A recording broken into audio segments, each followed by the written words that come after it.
Qu'il y a un problème. Ah, c'est ça. C'est le sollicitateur, c'est pas bon. C'est là, non? Ah oui.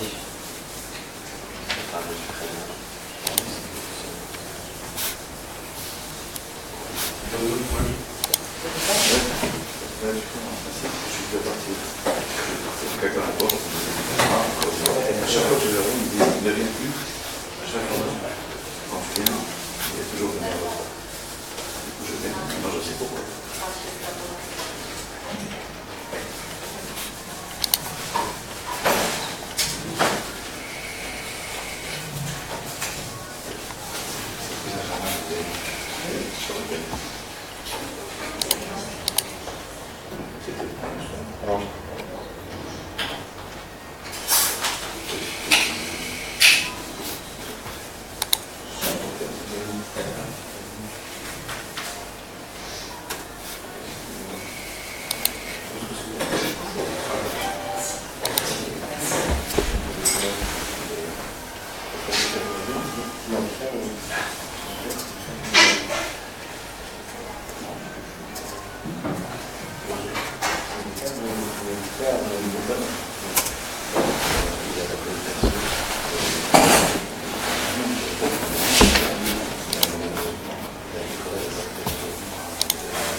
Donc hier on a vu le niam du chauffard. On a parlé du chauffard de Rosh Hashanah et que le niam du chauffard de Rosh Hashanah, c'est que on entend kol pashut, c'est-à-dire un son, une voix simple. Donc, comme on a dit hier, cette voix simple là, cette voix qu'on entend, qui est simple, ça veut dire que c'est la vérité absolue. C'est la vérité simplifiée. Simplifiée, ça veut dire qu'il n'y a pas d'emprise du temps. Pas d'emprise du temps. Le temps, il est toute la définition du temps, c'est qu'il est porteur de mensonges. C'est ça la définition du temps. Quand on dit, comme on l'a dit plusieurs fois dans cette Torah, quand on dit, et ça veut dire time is money, ça veut dire pour lui le temps c'est de l'argent, l'argent c'est le temps, parce que l'argent c'est la croyance de celui qui est après la création du monde.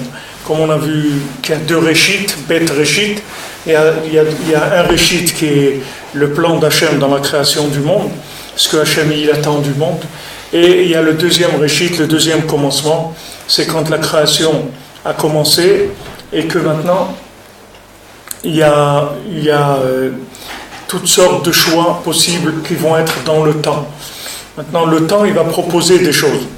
Vous voyez que, par exemple, si vous prenez toutes les idéologies philosophiques, politiques, la musique, l'art, tout ça, vous voyez que ça disparaît.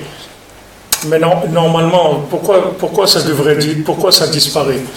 Parce que c'est créé avec le temps, dans le temps, et ça disparaît avec le temps. Tandis que si vous prenez une paire de tefilines que vous mettez aujourd'hui, c'est la même qui mettait Moshe Rabbeinu. Peut-être que les notes elles sont plus belles parce qu'on a des machines et tout. Peut-être qu'elles sont plus belles que les tefilines de Moshe Rabbeinu. Les tzitziot ils sont mieux parce qu'on a des outils. Mais en tout cas c'est la même chose, ça n'a pas changé. Comme on faisait un mariage à l'époque de Moshe Rabbeinu, c'est la même chose aujourd'hui, c'est le même mariage, c'est le même texte, c'est la même chose. Le Shabbat, c'est le même, il n'y a pas de changement. Parce que ce sont tous des éléments qui viennent du premier Réchit, c'est-à-dire avant la création du monde. Donc ces éléments-là, ils traversent le temps et ils nous connectent à Hachem. Et avec ça, on a tout ce qu'on a besoin matériellement, spirituellement, tout ce dont on a besoin dans notre vie, ça vient de ça. Seulement, le problème, c'est que dès qu'on rentre dans le deuxième réchit, c'est-à-dire dans le temps, à ce moment-là, on commence à avoir des choix possibles, parce que c'est là où le libre arbitre il va se mettre en action. C'est-à-dire que maintenant, on va avoir des choix possibles. Alors maintenant, par exemple, on me propose un travail. Est-ce que ce travail-là, c'est un travail du premier réchit ou du deuxième réchit? Je ne sais pas, parce que ça se ressemble. Je ne peux pas savoir. C'est-à-dire que c'est difficile de faire les choix. Il y a des choses qui sont évidentes. Si on propose de manger du porc, je n'ai pas de problème. Ça, c'est clair. Mais tout ce qui va être dans ce que Rabbeinu appelle ici la Klipat Noga, c'est-à-dire dans le côté à choisir, faites, comme on dit, faites vos jeux, choisissez, allez-y à vous de choisir. Là où il va y avoir le choix, l'intervention du choix, c'est là où il va y avoir l'emprise du mensonge. Donc maintenant, comment on va choisir? Il nous faut des critères pour choisir. Si on rentre dans le temps, on est perdu. Combien de juifs ils sont tombés, ils ont fait le communisme, ils ont fait le marxisme, ils ont fait tout ce que les juifs, dans quoi ils sont tombés, dans ces idéologies-là, qui sont des idéologies de mensonges. La preuve, c'est qu'aujourd'hui, les gens les ont laissés. Donc si c'était quelque chose de vrai, normalement, c'est pas à laisser. Alors quand on dit le monde évolue, ça c'est quand on dit mais il y a une évolution du monde. Qu'est-ce que dirait une évolution du monde? Pourquoi les gens ils disent ça? C'est parce qu'ils veulent justifier le mensonge. Alors ils disent il y a une évolution du monde, mais il n'y a pas d'évolution du monde. L'évolution est dans le côté matériel des choses, c'est-à-dire qu'il y a de la technologie, il y a la médecine, il y a beaucoup de choses qui se sont arrangées. Mais dans l'essence de la vie, il n'y a pas de changement. Une cellule familiale, c'est une cellule familiale. Quelqu'un doit se marier et avoir des enfants, il n'y a pas de changement là-dedans. Maintenant, ils ont voulu faire des changements sur ça, détruire des choses qui sont des choses basiques de la vie. Mais ça, ce sont des modes. Il y a une dame, je ne sais pas si elle est avocate de métier ou je sais pas. En tout cas, elle a écrit un livre parce qu'elle-même, elle a divorcé, juive, elle a divorcé avec 3 enfants ou 4 enfants. Elle a écrit un livre et elle a dit le divorce, c'est un phénomène de société. C'est pas un problème. C'est pas un problème. C'est pas parce que le mari a un problème ou la femme a un problème. Il n'y a pas de problème. Plus ni moins qu'avant. C'est le même problème. Mais c'est un phénomène de société. C'est une mode, c'est tout. Elle va passer, comme tout le reste qui est passé. Ça va passer. L'homosexualité, c'est une mode. Ça va passer. C'est dans le temps. Il y a un moment où les gens, ça y est, ça ne veut rien leur dire. Il y a des gens qui ont... La Gemara, elle dit que Esav, c'est comme un ouragan, comme l'ouragan qu'il y a eu là. Il est très fort dans son moment, mais après il tombe.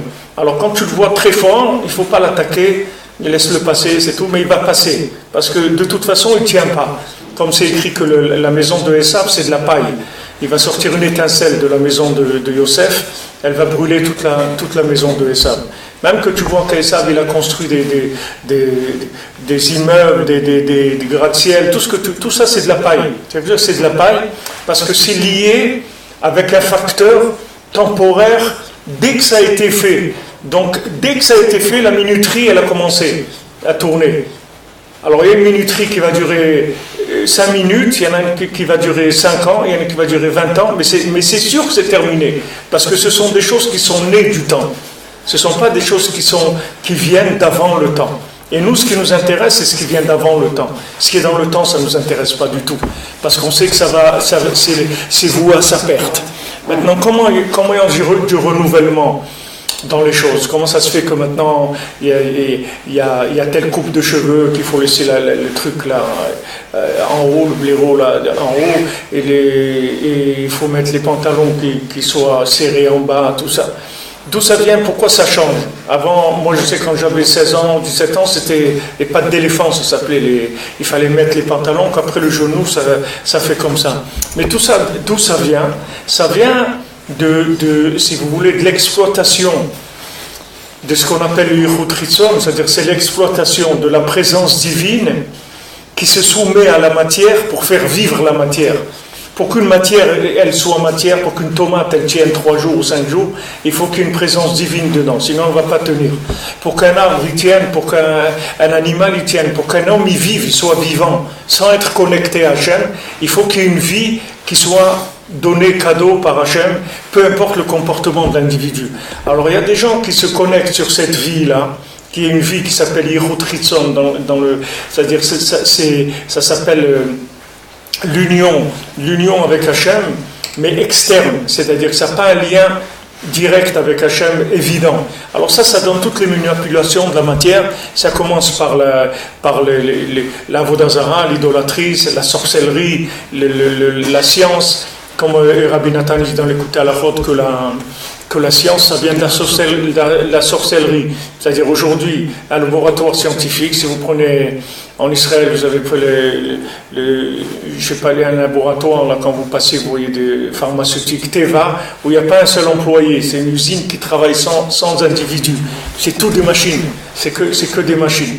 Maintenant, qu'est-ce que c'est Teva? Qu'est-ce que c'est les produits pharmaceutiques? C'est comme la sorcellerie, mais dans un langage moderne, c'est tout. Mais c'est la même chose, c'était des expériences sur les manipulations des énergies spirituelles qui se trouvent dans la matière, c'est tout.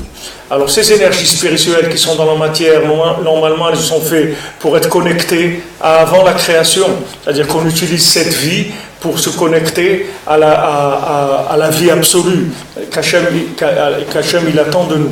Et celui qui rentre dans le temps, donc il va rentrer dans les manipulations de ces énergies dans le temps. Alors ça va donner la mode, et la mode c'est le mode de fonctionnement du moment.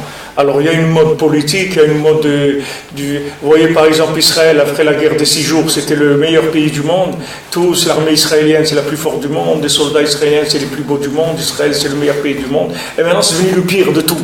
C'est des modes, c'est tout. Ça passe. Une fois c'est comme ça, une fois c'est comme ça, une fois c'est comme ça. Ça change tout le temps. Alors maintenant, le Yetzer Hara, le serpent, il a fait exister ce principe-là de façon très très forte. Parce que le serpent, qu'est-ce qu'il a fait? Il a attiré l'homme vers une connaissance non expérimentée. Normalement, on n'a pas le droit à une connaissance qu'on ne vit pas. Normalement, c'est Naaseh Venishma. Normalement, je fais, et après, je vais comprendre. C'est-à-dire, je deviens la chose, comme dans la Mishnah, dans Pirkei Avot, Hu Haya Omer. Hu Haya Mashaya Omer. C'est-à-dire, lui, d'abord, il était, après, il disait. Mais ça n'existe pas quelqu'un qui dit des choses qu'il n'est pas. Quand vous dites des choses que vous n'êtes pas, alors ça y est, tout le monde, vous avez faussé toutes les cartes du monde. Parce que vous pouvez faire des discours philosophiques, politiques, ce que vous voulez. Mais ça ne vous coûte rien, c'est normal, parce que vous n'êtes pas la chose. Mais si vous êtes d'abord la chose, vous allez voir que votre discours il va être complètement différent. Alors ça, c'était le plan d'Hachem. Le plan d'Hachem, c'est Etz Chaim, c'est-à-dire on se connecte sur l'arbre de vie, on vit la chose. Une fois qu'on l'a vécu, on se branche sur la connaissance du bien et du mal, et là on développe tout le vécu en matière grise pour améliorer, pour raffiner, pour approfondir tout ce que vous voulez. Mais le serpent, qu'est-ce qu'il a fait? Il a tenté l'homme de manger de l'arbre de la connaissance du bien et du mal avant qu'il rentre dans le Shabbat, c'est-à-dire avant qu'il se connecte avec le Etz Chaim. Alors qu'est-ce qu'il a fait? Il a commencé à avoir un cerveau virtuel, c'est-à-dire un cerveau qui est déconnecté de la réalité. Donc il peut se permettre de dire des choses qui ne sont pas dans la réalité. Il peut créer des réalités virtuelles. Le communisme, c'est une réalité virtuelle. Le fascisme, c'est une réalité virtuelle. Mais voyez que ça bouge. Voilà maintenant en Allemagne, ils sont presque passés les fascistes, l'extrême droite. Et maintenant, ils vont avoir un problème, ils vont être dans le gouvernement. C'est-à-dire qu'ils sont obligés de mettre des ministres d'extrême droite. Et vous voyez que ça revient. Pourtant, quand il y a quelques personnes qui sont sorties manifester, non, on ne veut plus du parti de Hitler, mais sauf, ça revient à la mode. Ça revient à la mode parce que les Maasé, le Yitzhara, il s'appelle un roi vieux et fou. Parce que même s'il vous propose une coupe de cheveux, cette coupe de cheveux, vous allez un petit peu en arrière, vous allez les retrouver il y a 40 ans, il y a 60 ans, il y a 80 ans. Parce qu'il n'y a pas de nouveau en dessous le soleil. Il n'y a que des façons différentes de cuisiner, c'est tout. Il y a des sauces différentes. Il y a la sauce tomate, il y a le truc comme ça, il y a les moutardes, il y a ça. C'est tout. Mais le truc lui-même, c'est le même. Il n'y a pas 36 choses. C'est la façon de le cuisiner qui change. Et ça revient. Le Yitzhara, il revient. C'est pour ça qu'il s'appelle vieux et il s'appelle fou aussi. Vieux, parce que le Maasé, il n'a pas grand-chose à vendre. Il reprend des vieux trucs. Comme les chanteurs, vous voyez combien de chanteurs ils prennent des vieux tubes qui croient que les gens ils connaissent pas d'il y a 60 ans, 70 ans. Ils arrangent un peu, ils ajoutent un peu de la batterie, de la trompette, et ils font des rythmes et ils utilisent le même. Vous avez plein de procès dans le monde sur ça, dans la musique. Qu'un il a volé le truc de l'autre, il a utilisé. Parce qu'il n'y a pas, les gens ils n'ont pas de création. Il y a pas surtout aujourd'hui encore beaucoup moins qu'avant. Avant, les gens, ils allaient plus en profondeur dans les choses. Mais aujourd'hui, c'est vraiment que du superficiel dans tous les domaines. Alors maintenant, nous qu'est-ce qu'on fait à Rosh Hashanah? Alors, Rosh Hashanah, Hachem nous a fait un chesed, que c'est le premier jour de l'année, mais c'est le premier jour du mois aussi. Le premier jour de l'année, ça veut dire c'est le premier jour solaire, dans le cycle solaire.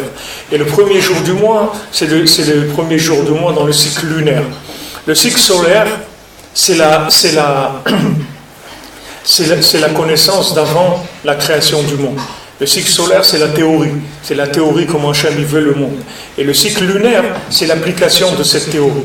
Mais comme dans l'année, ils sont en général pas ajustés l'un à l'autre, puisque la Lune, elle n'arrive jamais à se cadrer comme il faut par rapport au Soleil. C'est-à-dire l'application, elle n'arrive pas à être en rapport avec le Soleil, avec la connaissance. Il y a des décalages qui se font.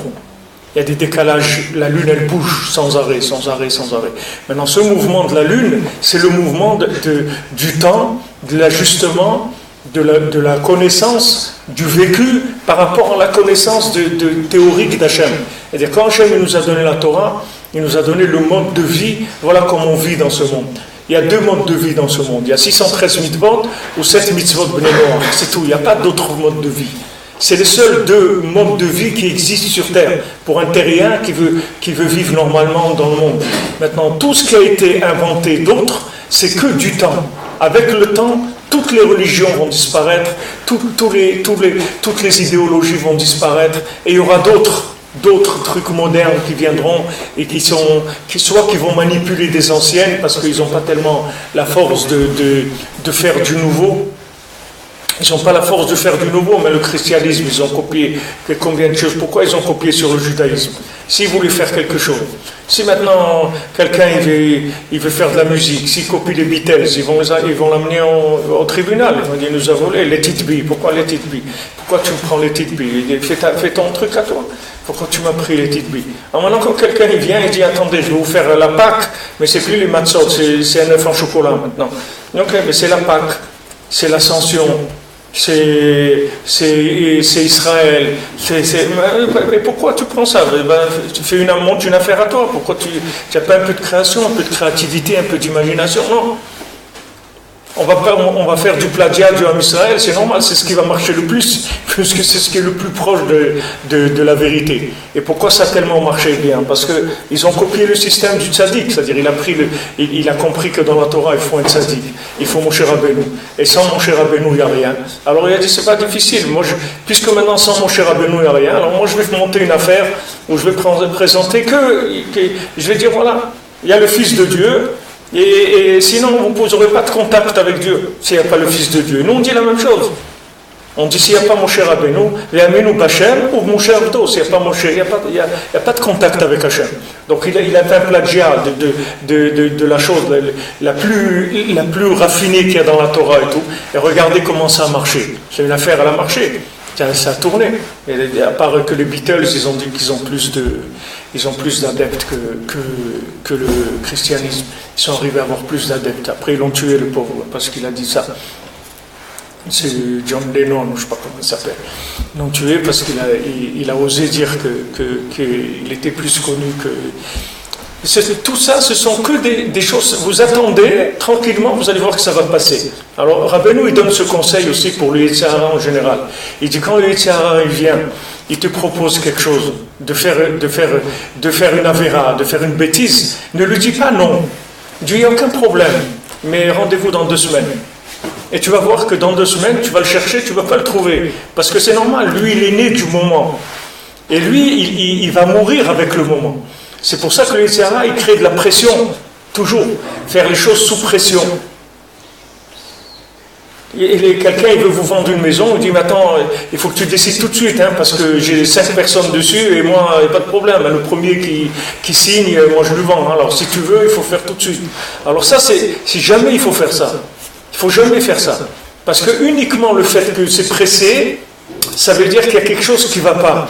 Déjà, si on vous presse, c'est qu'il y a quelque chose qui ne va pas. Parce qu'il n'y a pas de raison d'être pressé. Si c'est à moi, la Torah, elle te dit, regarde, si une maison, elle est à toi, personne ne va l'acheter. Il va passer 100 personnes la visiter, elle ne plaira à personne. Tout le monde va dire, non, ça ne m'intéresse pas. Ça ne m'intéresse pas. Quelqu'un m'a dit, il y a 2 ou 3 ans, quelqu'un il voulait prendre une maison à Yerushalayim en location. Mais, alors la maison lui plaisait beaucoup et tout, mais il m'a dit, voilà, il veut un loyer vraiment très, très élevé. Alors qu'est-ce que je fais? Je dis, regarde, si c'est pour toi la maison, propose-lui toi le loyer que toi tu peux payer. Bien sûr, pas le 20e de ce qu'il demandait, quelque chose qui était 15% de moins ce qu'il te demandait. Toi, ça c'est bon pour toi? Il me dit, ouais, si il me faisait 10-15%, je suis d'accord. Je dis, alors dis-lui le loyer que toi tu veux, et tu dis, regarde, moi j'ai pas les moyens, mais voilà mon téléphone, moi à ce prix-là, je signe la location tout de suite. Bon, le gars il a dit non, bon, alors je suis pas intéressé. Il a laissé passer quelques semaines, le gars il a appelé, il dit, écoute, je suis d'accord, viens signer au prix que tu veux. Pourquoi? Parce que la maison est à lui. La maison est à lui. Rabbi Nathan, il explique ici que toute la course, c'est-à-dire toutes les disputes qu'il y a, que celui-là il surenchérit, qu'il y a du marketing, qu'il y a des trucs, tout ça c'est pour des gens qui vivent dans le temps. Mais celui qui est connecté au-dessus du temps, il n'en a rien à faire de ces choses-là. Parce que ce qui est à lui, c'est à lui avant que le temps existe. Donc il n'a pas de problème dans le temps. Et quand quelqu'un va lui dire qu'il faut faire très vite pour acheter ça, il va dire non, je ne fais pas vite. Je fais à ma vitesse, c'est tout, je ne vais pas aller plus vite. Tout le principe du stress, tout le principe de la société, de cette production industrielle, tout ça, ça vient uniquement parce que ce sont des éléments qui ne vivent que dans le temps. Ils n'ont aucune connexion avant le temps. Mais celui qui est connecté avant le temps, quand il rentre dans le temps, il a tout le temps du monde. Il n'a aucun problème. Il n'est pas pressé. S'il n'a pas trouvé une maison, ça veut dire qu'il ne doit pas, pour l'instant, il ne doit pas déménager, il doit rester là où il est, c'est tout. Il cherche, il va, il voit une agence, il voit un truc, il voit ça. Tant qu'il ne trouve pas ce qu'il veut, il ne fait pas, c'est tout. Il reste tranquille. Et la chose, elle va venir en son temps. En son temps, comme on dit dans tous les jours, Vatanoten lahem et tochlam beito. Tu leur donnes leur nourriture au moment où il faut. C'est-à-dire que le moment, il est fixé par Hachem, il est fixé avant la création du monde.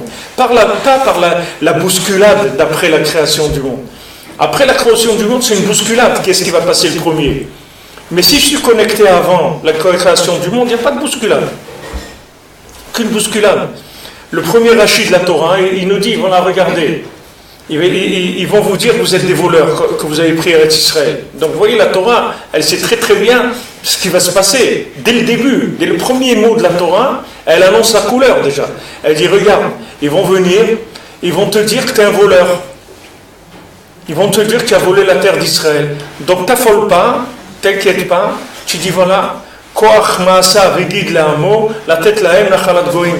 La force de ces actes de création, il a dit à son peuple, pour leur donner l'héritage des nations.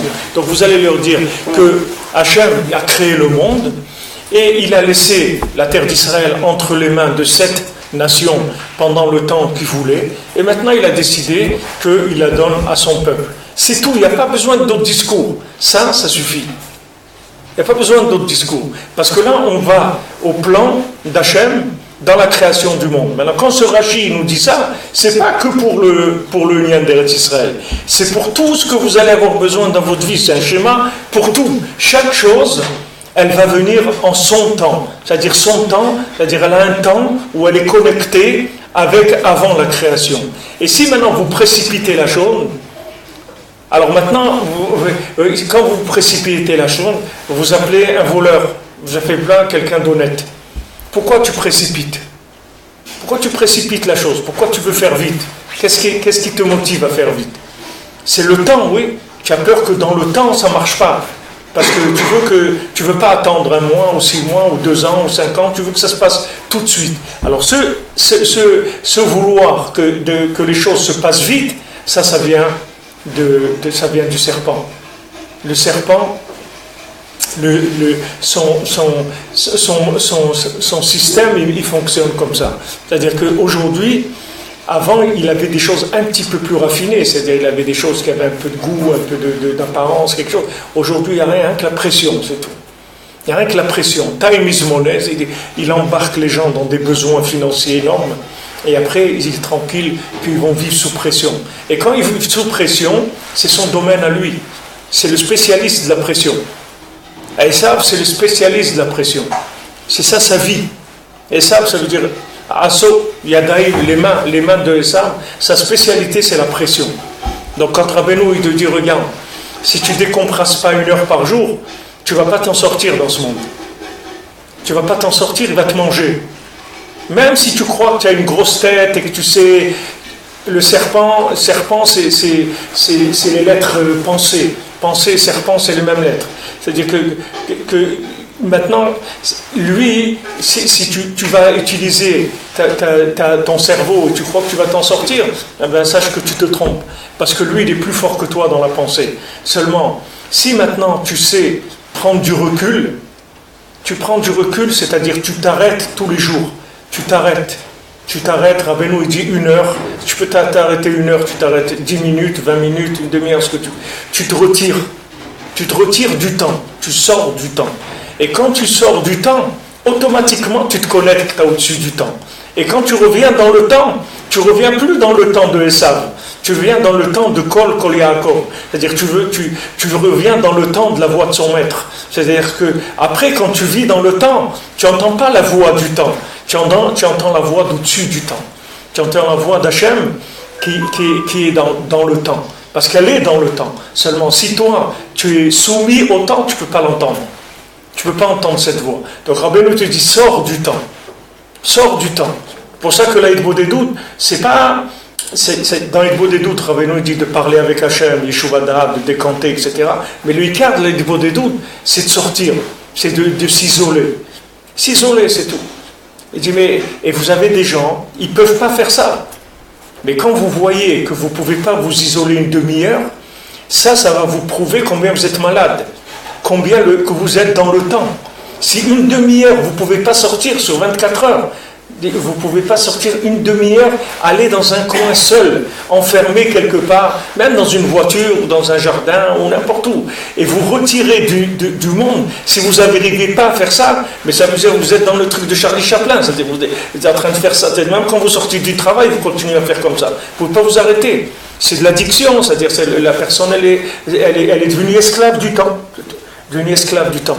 Alors Rabbeinu, il dit, regarde, même que c'est le Shabbat, c'est ça qu'on fait, on sort du système du temps, mais comme je vous ai dit à Rosh Hashanah, aujourd'hui Shabbat ça suffit plus. Parce que Esav il a triché, il a accéléré le moteur. Normalement on ne devait pas vivre dans des niveaux d'accélération là où on est aujourd'hui. On n'est pas fait pour ça. Notre cœur il n'est pas fait pour ça, notre cerveau il n'est pas fait pour ça. C'est-à-dire qu'on ne comprend rien à ce qui se passe, parce que les idées, elles vont tellement vite, parce que normalement, une idée, comme on dit, il a de la suite dans les idées, c'est-à-dire qu'il y a une évolution dans une idée, une évolution normale. Normalement, vous vouliez aller de Paris, vous vouliez devenir à Ouman, ça devait vous prendre quelques semaines pour venir. Qu'est-ce qui se passe pendant ces semaines-là? Pendant ces semaines-là, vous adaptez le voyage que vous êtes en train de faire, le déplacement spirituel, vous le rentrez dans le temps. Rabbeinu, il avait 2 élèves qui habitaient à Dachau, loin, Rabbi Yudel et Rav Shmuel Aizik. Alors ils ont dit, comment on peut vivre loin d'un rabbi comme ça? C'est pas possible, il faut qu'on se rapproche de lui. Alors ils sont venus à côté de Rabbeinu. Ils sont venus habiter à Breslev, à côté de Rabbeinu. Alors quand ils sont rentrés chez Rabbeinu, ils croyaient qu'il allait leur dire « Waouh, super, vous êtes venus habiter ici, c'est super ». Il leur a pas dit ça. Il a dit « Je me languis de la lumière des chemins quand vous veniez chez moi ». Il leur a dit ça, c'est-à-dire au lieu de leur dire « Bienvenue, installez-vous bien » et tout, il leur a dit le contraire de ce qu'ils pensaient. Parce que quand maintenant on se déplace, voilà, Bon Hachem, notre ami Réhouven, il est venu en voiture de Nice à Ouman pour Rosh Hashanah. Alors maintenant, quand on se déplace comme ça, la lumière, elle vient doucement. Et quand elle vient doucement, elle rentre dans le temps et elle nettoie le temps de tout le mensonge. Parce qu'elle vient en dose, dans une dose qui est par rapport au temps. Mais si maintenant vous vous trouvez de Paris à Ouman en 3 heures ou en 4 heures, vous êtes arrivé ici. Mais maintenant, qu'est-ce qui s'est passé pour que ça rentre dans le temps? Ça ne peut pas rentrer dans le temps. Parce que la chose, elle a été trop vite. Ça va vous demander un stress pour arriver à digérer ça. C'est très difficile. Rabbeinu, il avait un élève qui était un shochet. À Poltava, ici, dans une ville qui existe toujours ici. Alors ce shochet, c'était un élève de Rabbeinu. Il voulait venir pour Rosh Hashanah. Et c'était un grand tzaddik, c'était un Mekoubal et tout. Alors il a demandé à Rabbeinu, il a dit voilà, je dis un nom, une formule kabbalistique et je viens pour Rosh Hashanah. Je vais travailler jusqu'à midi ou 1 heure. Après, je fais une formule kabbalistique et je vais me retrouver à Ouman. C'est-à-dire de là, alors que cet endroit, il est à 400 ou 500 km d'ici. Et avec une formule kabbalistique, je me retrouve ici. Rabbeinu l'a dit, chez moi, on ne vient pas avec des formules kabbalistiques. Chez moi, on vient avec une charrette et des chevaux. Pourquoi il lui a dit ça, Rabbeinu? Pourquoi Rabbeinu? Qu'est-ce qu'il y a si bien? Il est là, voilà. Mais non, il n'est pas là. C'est ça notre problème aujourd'hui. C'est qu'on vit des choses, mais on ne les vit pas. On vit les choses virtuellement parce qu'on ne prend pas le temps de les vivre. Ça va tellement vite que vous croyez que vous avez vécu la chose, mais vous ne l'avez pas vécu. Si vous ne marquez pas des arrêts dans votre vie, vous ne pouvez pas vivre. Si vous avez une famille, vous ne marquez pas des arrêts, que vous rentrez à la maison tous les jours, au moins une demi-heure, 1 heure, vous êtes avec votre femme et vos enfants, sans téléphone, sans internet, sans rien du tout, vous ne pouvez pas vivre. Parce que ça ne s'appelle pas que vous vivez. Vous êtes dans un circuit parallèle de la vie. Vous n'êtes pas dans la vie. Vous n'êtes pas dans la vie parce que vous tournez à une vitesse, vous ne pouvez pas voir la chose. Rabbeinu, il dit que les gens, pourquoi? Il dit si on vous fait passer quelque chose vite devant les yeux, vous ne le voyez pas. Pourquoi? Parce que l'œil, pour voir, il a besoin de ramener l'image. Pour voir quelque chose, l'œil il envoie une énergie. Cette énergie, elle va cogner la chose, elle va ramener l'image vers l'œil. Mais si ça passe trop vite, l'œil ne peut pas ramener l'image, donc vous n'avez rien vu. Donc quand on fait vite, on n'a pas le temps d'apprécier ce qu'on est en train de faire, de le vivre, de le sentir. Après les gens ils disent ouais mais moi je sens rien, mais c'est normal que tu sens rien.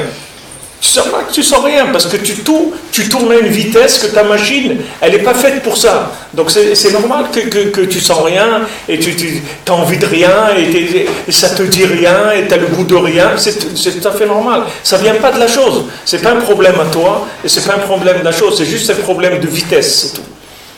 C'est qu'un problème d'accélération. C'est ça le seul. Pour ça que Rabbeinu l'a dit que la Geoula Harona, la délivrance finale, elle va être comme Purim. Elle ne va pas être comme Pessah. Parce que Pessah, on est sorti on est sorti en courant d'Égypte. Il fallait se sauver, mais la Géoula Harona, on ne va pas se sauver du tout. On va sortir tranquillement, comme il faut, il n'y aura pas de course du tout. Ça ne va pas courir. Vous voyez, tout ce système-là, il va s'arrêter à un moment. Tout le système, toute la course, elle va s'arrêter. D'abord, il y a plusieurs gens qui vont sortir de la course, parce qu'ils vont se rendre compte que c'est une folie totale, ils vont sortir de la course. Il y a beaucoup de gens qui vont sortir, petit à petit, ils vont sortir de la course. On dit celui qui veut courir, il n'a qu'à courir tout seul, c'est tout. Moi, je ne cours plus. Il va y avoir de plus en plus de gens qui vont sortir de la course. Et à un moment, toute cette course, elle va s'arrêter net. On ne va plus courir. On va sortir de ce système-là. Hachem, il va renouveler le monde qu'on n'aura plus à courir comme on court aujourd'hui. Mais il ne faut pas vous étonner si vous voyez que vous appréciez rien, que vous êtes malheureux, que vous n'avez pas de goût dans ce que vous faites. Ce n'est pas les choses. Ce n'est pas les choses que vous faites. Tout est nifla. Tout ce que vous faites est extraordinaire. C'est juste que vous ne vivez pas dans la vitesse où il faut. Le Chazon Ish, il a dit, le Chazon Ish, il a vécu il y a combien 50 ans, ou 40 ans, ou 50 ans, il était là, le Chazon Ish, puisqu'il était à l'époque de Ben Gurion. C'est pas très vieux. Le Chazon Ish, il a dit, aujourd'hui, une génération, c'est 1 an. Avant, c'était 20 ans. Aujourd'hui, une génération, c'est 1 an. C'est-à-dire, en 1 an, vous vivez ce que quelqu'un il vivait en 20 ans avant, comme évolution. C'est-à-dire qu'en 20 ans dans ce monde, vous avez vécu 400 ans de quelqu'un d'avant. Donc, il ne faut pas croire qu'on ne vit pas vieux. C'est-à-dire, quelqu'un qui vit 80 ans aujourd'hui, il a vécu les massés 1600 ans en progression normale. Du rythme de Adam Darishon, Noah, Abraham Avinu, Yosef, David Ameller, tout ça, s'il avait vécu avec eux, il aurait vécu 1600 ans. Seulement, non, on est dans une formule accélérée. C'est-à-dire que vous devez vivre alors là, le cœur, il ne marche plus, c'est normal, on sent pas. On ne peut pas sentir, on n'a pas le temps. Vous voulez manger, vous n'avez pas le temps de manger. Vous n'avez pas le temps de manger parce que vous avez des choses à faire. Qui est-ce qui s'assoit aujourd'hui, prend un repas tranquille, cuisiner à la maison, avec le temps de mettre un peu de trucs, de boire un petit verre?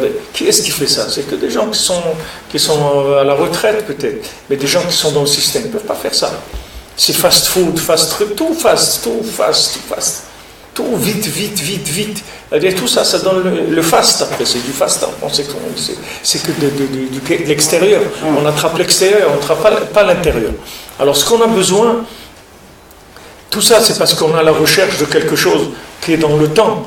Mais si maintenant vous vous attachez à au-dessus du temps, vous allez dominer le temps. Et vous n'avez plus besoin de courir. Vous ne rentrez pas dedans. Là, ici, Rabbi Nathan, il a expliqué dans Rosh Hashanah sur le kol shofar. Il dit, c'est ça le son du shofar. Le son du shofar, c'est d'entendre une voix qui vient d'avant la création. Et cette voix qui vient d'avant la création, elle va nous permettre de vivre après la création en ayant en nous la voix d'avant la création, la voix de son maître. Et à ce moment-là, on peut passer dans notre temps sans avoir de problème. Donc c'est tout le cours qu'on a fait hier, c'est sur ça, ce que je vous ai dit que Rabbeinu l'a dit, le temps n'existe pas, il n'y a que Rosh Hashanah et après il y a Rosh Hashanah, c'est tout. Il n'y a rien, il n'y a pas de temps. Parce que c'est normal, si vous êtes venu chez Rabbeinu à Rosh Hashanah, donc vous avez entendu le kol shofar. Donc quand vous allez passer l'année, vous allez vous prendre dans le temps que ce qui est au-dessus du temps. Donc il n'y a pas de temps, puisque vous n'êtes pas fait attraper par les éléments négatifs du temps. Vous n'avez pas attrapé c'est le jeu de 7 erreurs. Vous avez vu tout de suite les 7 erreurs où elles sont. Donc il n'y a pas de problème. Donc il n'y a pas de temps. Le temps, il existe pour celui qui s'est fait attraper dedans. Mais celui qui ne s'est pas fait attraper dedans, il n'y a pas de temps, Bichlal. Il n'y a pas de temps. Ça n'existe pas pour lui, le temps. Qu'est-ce qu'il fait? Il fait ça. Il fait son cédère de ça. Et quand il vient au Manon Shana, il fait un peu de Bodédout, et Shukanaour.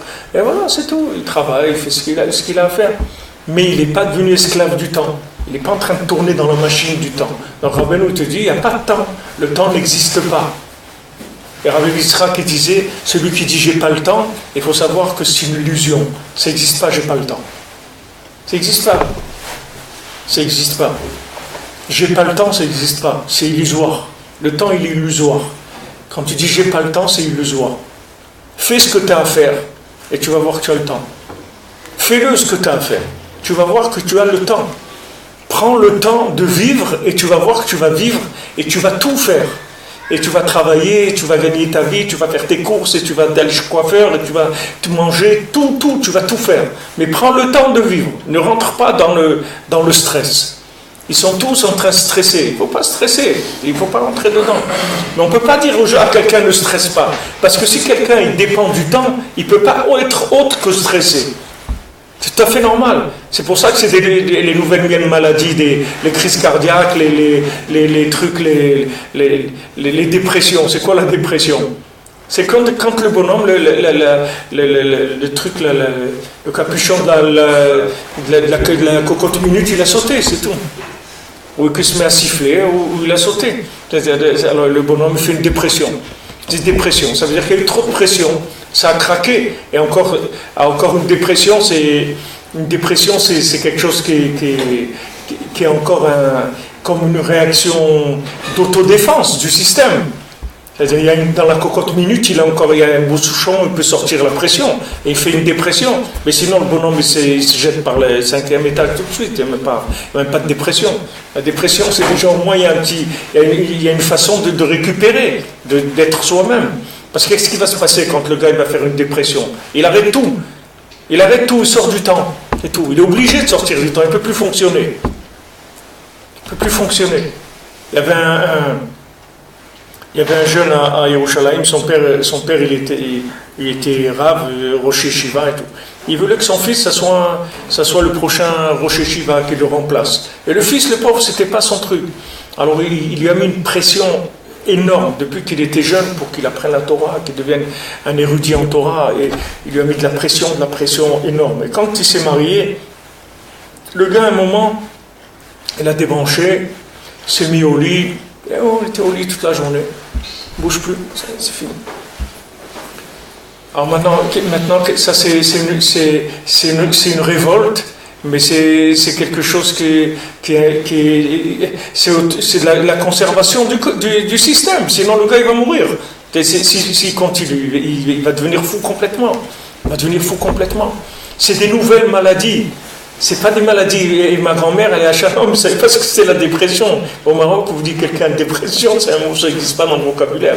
Dépression. Qu'est-ce que c'est dépression? Dépression de quoi? Le soleil, les fruits, la mer, les trucs, le marché. Quelle dépression de quoi? Il n'y a pas de pression. Qu'est-ce que c'est dépression? Il n'existe pas de dépression. Combien de fois vous allez au marché au Maroc, vous voyez le gars à midi ou 1h, il ferme le magasin, il s'en va. Il dit, mais attends, ça y est, j'ai fait la journée, tout. Qu'est-ce que je reste ici? Besoin. Il ferme le magasin, il rentre, il va chez lui, il va kiffer, il va faire un repas, il va se promener, il va faire n'importe quoi, parce qu'il va rester dans le magasin. Il a fait sa journée, pourquoi il va rester encore? Pas besoin de rester encore. Alors, pour vivre comme ça, il faut un retrait par rapport au système. Et si maintenant vous passez dans le retrait trop, alors ils vont vous dire vous êtes fou. Si maintenant vous sortez du système, vous dites bon ok, j'ai compris, donc je vais aller vivre dans un chalet dans la montagne, j'achète quelques vaches et trucs, et puis c'est tout. Alors ils vont vous dire vous êtes fou, vous ne pouvez pas faire ça. Parce que Rabbeinu vous dit qu'il nous donne comme conseil. Et les conseils que Rabbeinu donne, ce sont des conseils qui permettent de vivre dans le temps sans être soumis au temps. On vit dans le temps, on travaille, on est en ville, on a une voiture, un appartement, on a un téléphone, on a une famille, nos gosses ils sont à l'école, notre femme elle va faire les courses au supermarché, on a une carte de crédit, n'importe quoi. Tout on est dans le système, tout. Mais seulement, on est dans le système, mais on est en dehors du système. Parce qu'on n'est pas connecté, on n'est pas dans la pression du système. Pourquoi? Parce qu'on s'est retiré tous les jours, on a pris le moment qu'il faut pour se connecter au-dessus du temps. Au-dessus du temps. Le mieux, si quelqu'un il arrive à se lever la nuit, comme Rabbeinu dit 6 heures après la sortie des étoiles, jusqu'à l'aube, si quelqu'un se lève dans ce moment-là et il prend le temps comme ça, un moment pour parler avec Hachem et tout, alors c'est un moment où il y a une connexion parfaite au-dessus du temps et le temps. C'est-à-dire le temps, il est entièrement avalé par au-dessus du temps. C'est le moment où tout le monde, il rentre au-dessus du temps. C'est-à-dire que les tzadikim, ils sont dans le Gan Eden. Hachem, il va avec les tzadikim dans le Gan Eden. Et ils sont là à écouter tout celui qui se lève prier. Ils regardent chacun ce qu'il a besoin, ils écoutent la prière. C'est le moment de consolation aussi. On console Hachem sur la destruction du temple. Qu'est-ce que c'est la destruction du temple? La destruction du temple, c'est le stress, c'est ça la destruction du temple. Quelle est la destruction pourquoi le temple il a été détruit? Parce qu'il y a eu trop l'élément temporaire, il a pris le dessus sur le spirituel. Il y a eu des intérêts du temps qui sont rentrés. Les gens, ils ont commencé à avoir des intérêts qui n'étaient pas les intérêts qui étaient les intérêts pour Hachem d'avant la création. Donc ça a brûlé la maison d'Hachem. Donc ce moment-là, c'est un moment qui est propice pour vraiment sortir du stress complètement, du stress de ce monde. C'est-à-dire essayer de se connecter à autre chose. C'est-à-dire se dire, voilà, pourquoi je vais me stresser? Pourquoi je vais me stresser les maasés? Je vais où? Où avec ce stress? Je vais arriver à quelque chose, je vais arriver où? Si la chose, je dois y arriver, alors je vais y arriver dans mon temps, à ma vitesse, avec ce que je peux faire, ce que je sais faire. Je vais y arriver. Pourquoi je vais ajouter cet élément-là de stress dans ma vie? Pourquoi je veux rentrer là-dedans? Je ne vais pas rentrer là-dedans, je vais faire ma vie normale, c'est tout. Je ne veux pas rentrer là-dedans. Je veux vivre à mon rythme, c'est tout. Je ne veux pas me retourner à l'âge de 50 ou 60 ans et voir que je n'ai pas vécu du tout. Je n'ai pas pris le temps de vivre parce que j'étais dans le temps, à fond dans le temps. Alors Beno Baruch Hashem, il nous donne ces conseils-là. C'est Ouman Rosh Hashanah, l'Aïd Bodedut. Tout ça, ce sont des éléments de connexion au-dessus du temps. Quand vous vous retirez un petit peu du monde tous les jours, un petit moment, et vous allez à l'intérieur, vous allez visiter l'intérieur de vous-même, votre Neshama, vous la connectez avec Hachem. Ces moments-là, c'est les moments les meilleurs de la journée. Et si vous habituez un petit peu à faire ça, vous verrez que vous ne pourrez plus vivre sans ça. C'est impossible après de vivre sans ça. Impossible. Et après cette pratique-là, elle va se développer jusqu'à ce que vous allez commencer à comprendre que tout ce qu'il y a dans ce monde, ça c'est dirigé par au-dessus du temps. Donc dès que j'ai besoin de quelque chose, je m'adresse tout de suite à au-dessus du temps. Avant de commencer à mettre mes mains dans la manipulation des éléments du temps, je m'adresse à au-dessus du temps. Alors je m'adresse à Hachem, je dis voilà, je vais aller faire des courses, ou je vais aller à la banque, ou je vais acheter ça, aide-moi que ça se passe bien, que je fasse le bon choix, etc. Parce que je ne vais plus croire dans le film. Je vais aller dans la réalité. Pas dans télé-réalité, dans la réalité mamash, pas télé-réalité.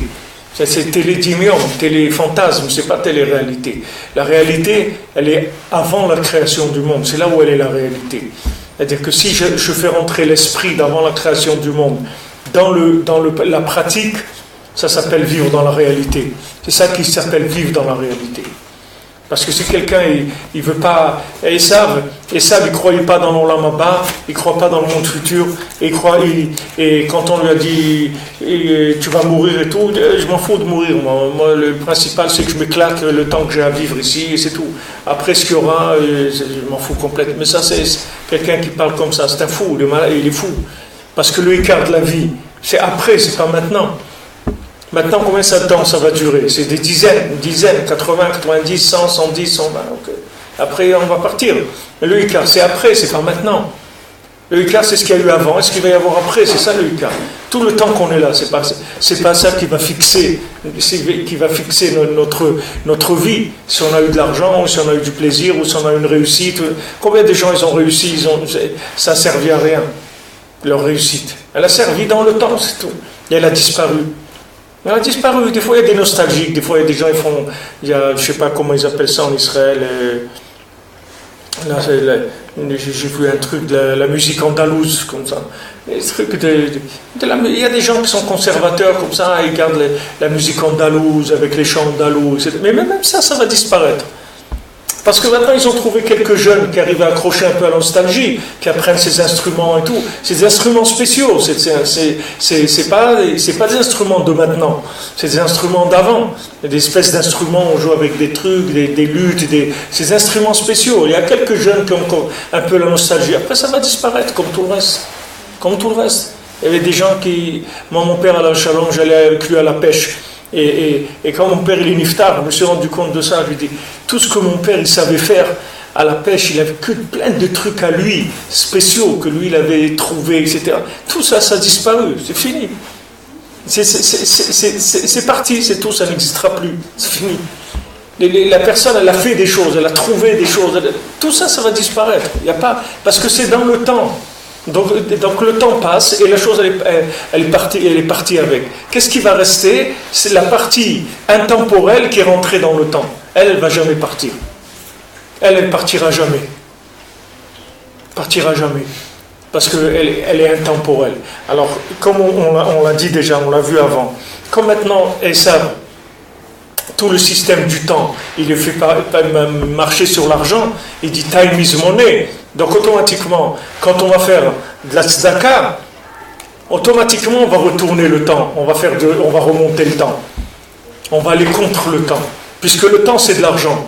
Donc maintenant, si maintenant je cours derrière l'argent, je veux garder l'argent, ça veut dire que je suis dans le temps. Mais si je donne l'argent, alors j'ai détruit le côté négatif du temps. Puisque je vais contre la mentalité de celui qui vit dans le temps. Puisque celui qui vit dans le temps, il te dit, c'est une aberration de donner un tzedaka. Tu es fou, mais tu es fou. L'argent, il va te servir, tu en auras besoin un jour. Tu auras besoin, tu vas avoir besoin. Pourquoi tu donnes? Tu donnes aux autres, surtout des religieux, ils sont tous millionnaires, va voir, ils ont tous 5, 6 appartements et tout. Qu'est-ce que tu leur donnes? Regarde, tous les rabbins, ils ont des millions, on donne des comptes en Suisse, partout. Qu'est-ce que tu donnes de la tzedaka? Garde l'argent. Garde l'argent, tu en auras besoin. Le jour où tu auras besoin, tu verras, tu trouveras personne. Comme un chien, tu n'auras rien.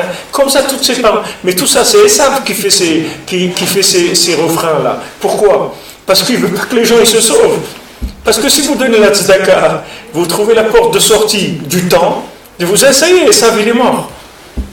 Esav il est mort. Si vous avez trouvé la porte de sortie du temps, il est mort, Esav. Parce que tout son business, il est basé sur le temps. Vous voyez, ils savent comment il empêche les gens de monter en Eretz Israël. Voilà encore, il a annoncé, Bibi, hier, que comme il y a le truc d'Amérique qui vient, donc il va geler les constructions dans Yehuda et Shomron. Ils vont geler. Ils ont tellement gelé ces constructions, ça va devenir de la glace. On va avoir des stalactites là-bas. On va finir avec... Chacun qui vient, il gèle. Pourquoi? Parce qu'il a peur de Esav, c'est normal. Il a peur d'Esav. Regardez Trump, tout ce qu'il a dit, il n'a rien fait. Il a dit, je déplace tout de suite l'ambassade. Je fais tout de suite... Rien de ce qu'il a... Une chose de ce qu'il a dit, il n'a pas fait. Il se moque du monde, et il n'y a personne qui... Heureusement qu'Hachem lui a envoyé ce King Kong, là. Il est en train de le... King John, là, je ne sais pas comment il s'appelle. Il est en train de lui faire peur. Il est en train de lui faire peur. Mais regardez, parce que Eretz Israël, tout le lien de Esav, c'est de ne pas laisser monter les gens en Eretz Israël. Parce que si vous montez en Eretz Israël, automatiquement vous êtes sorti d'Esav, c'est fini. Esav, il ne peut plus vous attraper, c'est fini. Il n'y a pas plus grand kiffeur dans le monde que l'Israélien, ça n'existe pas. Il n'y a pas un bon vivant comme l'Israélien, ça n'existe pas dans le monde. L'Israélien, il va vivre ce qu'il a à vivre, il va faire ce qu'il a à faire, il va profiter de sa vie, il va faire ce qu'il a à faire, même avec tout le balagan qu'il y a autour et tout ça. C'est un pays, ça s'appelle Eretz Chaim, c'est une terre de vie. C'est une terre de vie. C'est pas comme ailleurs. C'est pas comme ailleurs. Les gens qui sont stressés en Israël, c'est des gens qui sont formatés sur Esav. Alors quand ils viennent en Israël, ils ont l'impression que c'est stressant. Parce qu'ils prennent la lumière, ils l'interprètent en Esav. Donc ça leur donne une overdose d'accélération. Mais c'est pas vrai. Eretz Israël, il n'y a pas un pays où vous allez être aussi calme qu'en Eretz Israël. Mais il faut prendre avec de la émouna. Il ne faut pas prendre avec Si vous prenez avec la tête, ça tourne 3 fois plus vite qu'à Paris. Mais si vous prenez avec la émouna, ça tourne 3 fois moins vite. Parce que vous savez que c'est Hachem qui fait. Il va vous le montrer 10 fois, 100 fois, que Mamash, c'est pas la peine de courir. Hachem, il va vous faire tout ce qu'il y a à faire.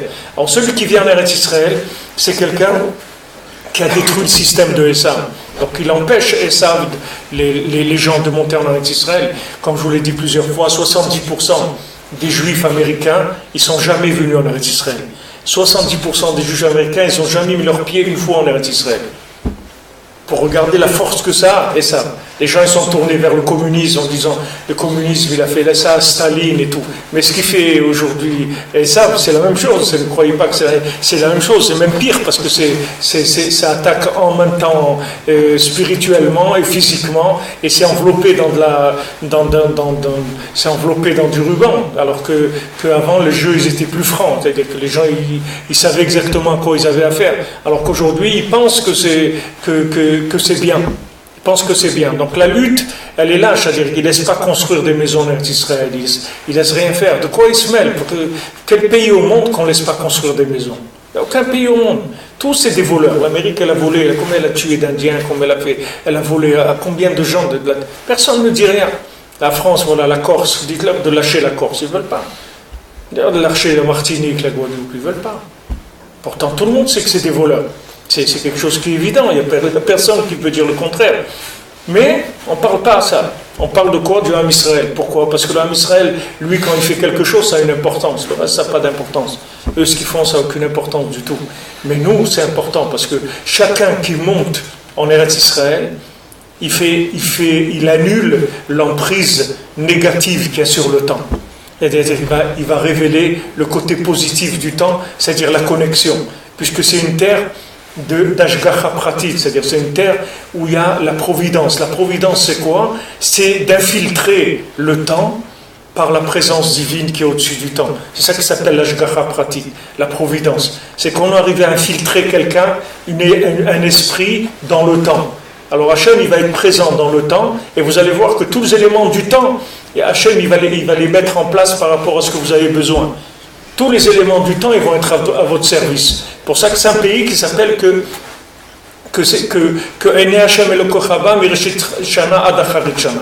les yeux d'Hachem ils sont sur la terre d'Israël depuis Reshit Shana, depuis le début de l'année. Et Rabbi Nathan il dit entre parenthèses le début de l'année, Reshit Shana c'est le Rosh Hashanah de Rabbeinu, c'est-à-dire que toute la Shgacha Pratit qui a sur Eretz Israël, il vient de Rosh Hashanah de Rabbeinu à Ouman.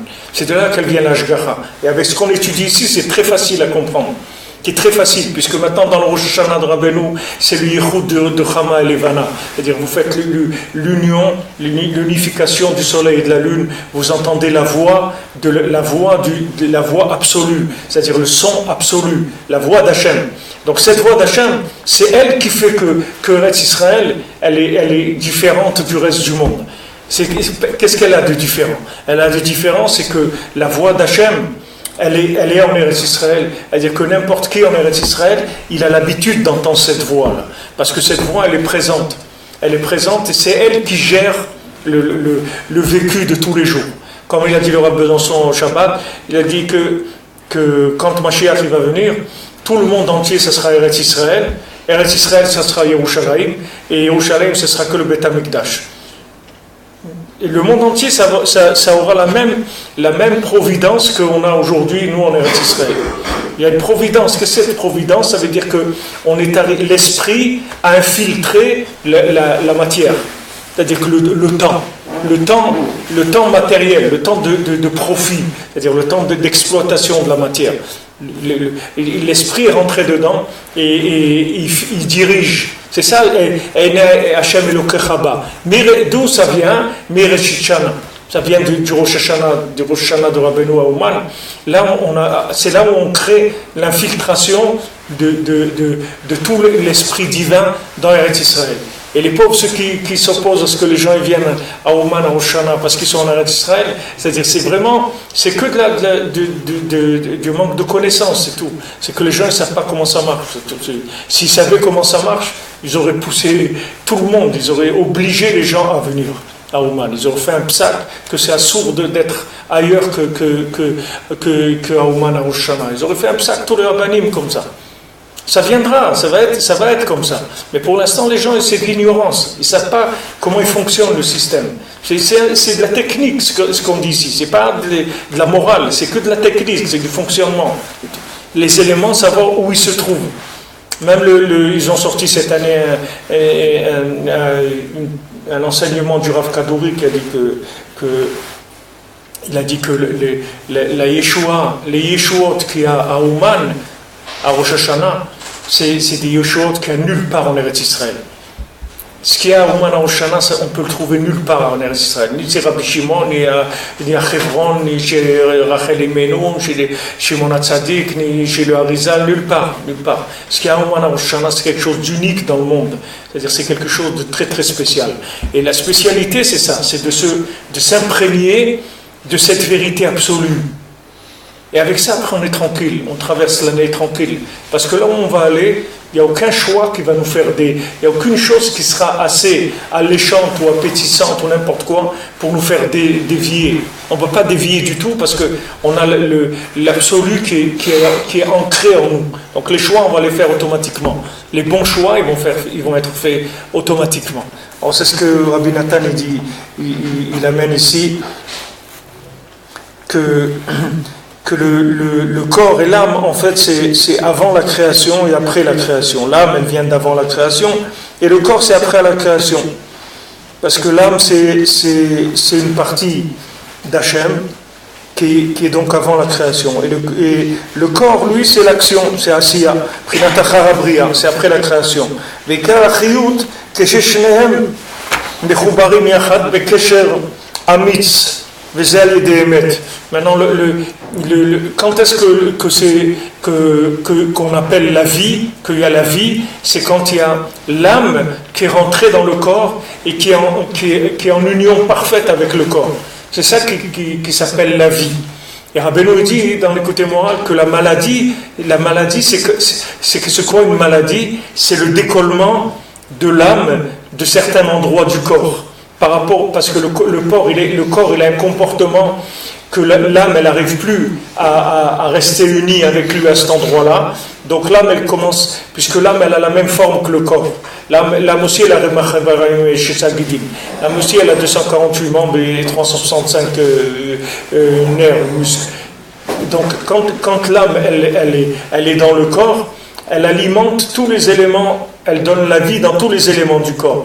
Maintenant, si quelqu'un, avec son corps, il a fait quelque chose qui est en opposition avec ce que l'âme, elle peut supporter, c'est-à-dire elle ne peut plus résider dans cet endroit-là, il se décolle. Donc, l'âme, elle le quitte un petit peu, et quand elle le quitte un petit peu, il tombe malade. C'est ça le sens de la maladie. Et en général, c'est des déséquilibres. C'est-à-dire, c'est quand la personne, elle a envoyé trop dans un endroit par rapport à un autre, ça vient des déséquilibres, toutes les maladies. Mais le sens de la maladie, c'est ça, c'est que ça, il n'y a pas d'autre maladie. C'est pour ça que Rabbeinu dit qu'avec la Hitbodedut, tu peux soigner toutes les maladies. En parlant avec Hachem, tu sais soigner toutes les maladies, et il y a toutes les théories qui sortent maintenant nouvelles, où ils disaient maladie, c'est le mal a dit. Le mal lui-même, il dit d'où il vient. Donc quand tu dis le mal, tu soignes la maladie. C'est-à-dire que parce que quand tu dis le mal, qu'est-ce que tu fais? Comme l'âme, comme la parole, nafshi yatsa bedabero, la parole, elle vient de l'âme. Donc tu réinjectes de l'âme dans l'endroit qui a perdu la connexion avec l'âme. Tu refais la connexion et l'endroit il se remet à vivre normalement comme il était avant. Donc ça c'est Chibour, Rabbi Nathan dit Chibour, Gouf Venefesh, c'est ça qui s'appelle la vie. La vie c'est les deux ensemble, l'âme toute seule ça ne s'appelle pas la vie, c'est la vie d'un autre monde. Mais dans ce monde il faut que l'âme elle soit dans le corps, et en correspondance parfaite avec tous les éléments du corps. Tous les éléments du corps, il faut qu'ils soient tout le temps en contact. Et normalement si quelqu'un fait toutes les mitzvot, alors avec toutes les mitzvot il a ce contact-là. De tout, puisque c'est les mêmes chiffres que les mitzvot, ça veut dire chaque mitzvah elle a un lien avec elle est là pour lier l'âme avec une partie du corps. Mais la Hitbodedut c'est Mala Elyonav Gdola Min Hakol. Quand quelqu'un parle avec Hachem, ça inclut toutes les mitzvot. toutes les mitzvot de la Torah. Parce que toutes les mitzvot de la Torah, c'est que par rapport à la parole divine, à la parole de la création. Quand quelqu'un il parle avec Hachem, il retourne dans la parole divine, il retourne dans l'origine de toute la création, et il va réalimenter, réénergiser toutes les cellules de son corps.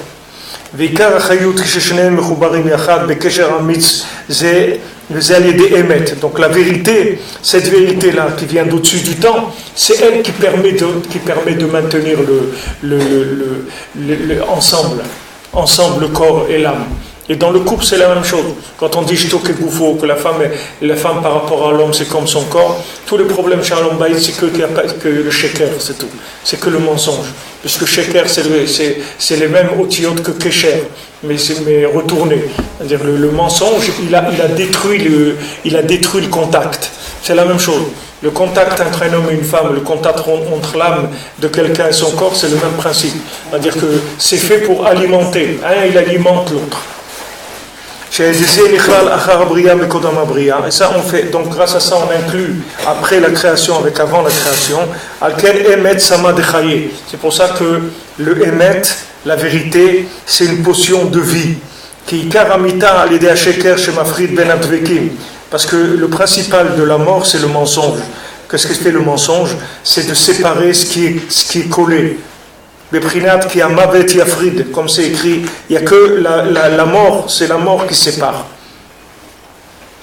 Prinat ki hu ben achim yafrid, c'est-à-dire que le serpent, la mort, il sépare entre les frères. C'est-à-dire ce qui est fait pour être ensemble, ça sépare. Et bien dans tout ce qu'il y a dans le monde, il y a du émet. Seulement il faut aller au bout de ce qu'on fait, c'est-à-dire il faut être vrai dans ce qu'on fait. N'importe quoi qu'il fasse, que quelqu'un fasse de la cuisine, qu'il fasse du football, qu'il fasse de la musique, qu'il fasse de la peinture, n'importe quoi, n'importe quel élément du monde, il y a de la vérité. Seulement il faut être sincère, et il faut aller au bout de cette vérité. Et si quelqu'un va au bout de cette vérité-là, il va se trouver connecté à la vérité d'avant la création du monde.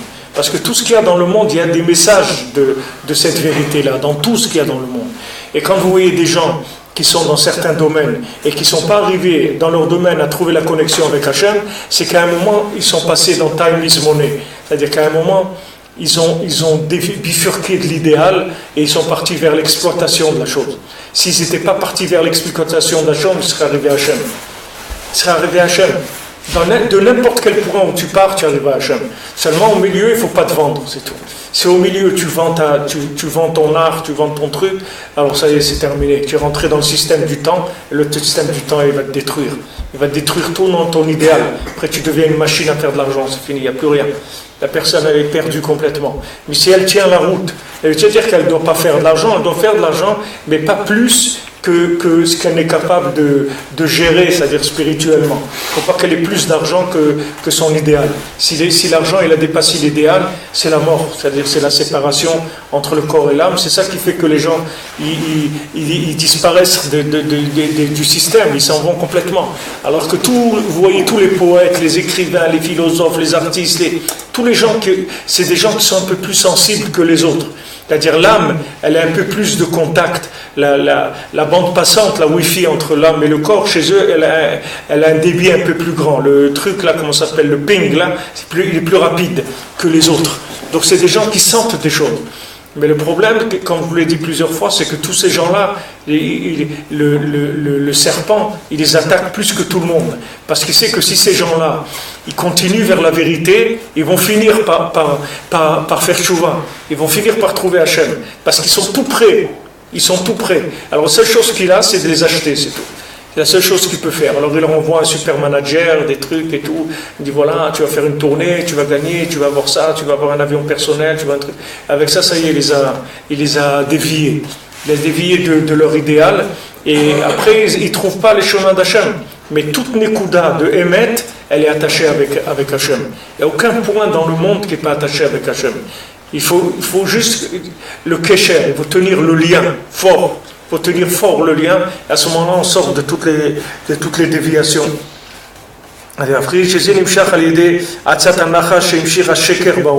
Donc le serpent, c'est un spécialiste de la division. C'est-à-dire il a pris le kesher, il en a fait du shaker, c'est-à-dire faire, comme on dit, diviser pour régner. Il fait diviser, il coupe les choses. J'avais des Elixar Mital et Dorot.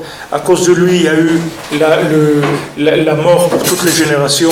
Qui ataï efshar bazé agouf l'asik beshlemut kreut chibo achar abriya bekodam abriya mahmat achizat hasheker shedesham sham betrilat siat abriya mekoch el apon. Parce que maintenant, dans ce corps-là, on ne peut pas arriver à atteindre de façon parfaite l'union d'avant la création après la création, parce qu'il y a une emprise du mensonge. Donc tout le lien de la mort qu'on va être obligé de passer par la tombe, etc., c'est uniquement pour nettoyer toute l'emprise du temps qu'il y a eu sur notre corps. Mais si, théoriquement, si on était arrivé à n'avoir aucune emprise du temps sur notre corps depuis notre naissance jusqu'à notre mort, il n'y a aucune raison de mourir. Parce que le corps, il devient comme le corps d'Adam Arishon. Il était transparent. Il n'y avait pas de... C'était pas un corps où il y avait une emprise de la matière. C'était un corps entièrement spirituel. Il était lumineux. C'était de la lumière, le corps. Mais comme maintenant il y a eu cette emprise-là, donc Hachem il a donné la mort, pas pour embêter les gens, pas pour punir les gens, mais uniquement pour permettre la purification finale, la purification finale du corps, pour que l'âme elle puisse avoir avec qui, comme on dit, avec qui parler, pour pouvoir se lever à la résurrection, à Triat Hametim, Bezat Hachem. As bonne journée, Shavuot Tov, que des bonnes nouvelles, bonne continuation des quelques jours de tchouva qui nous restent, qu'on arrive à revenir vers le vrai, Bezat Hachem. Hatzlacha, tout le monde, tous à toutes, que des bonnes nouvelles.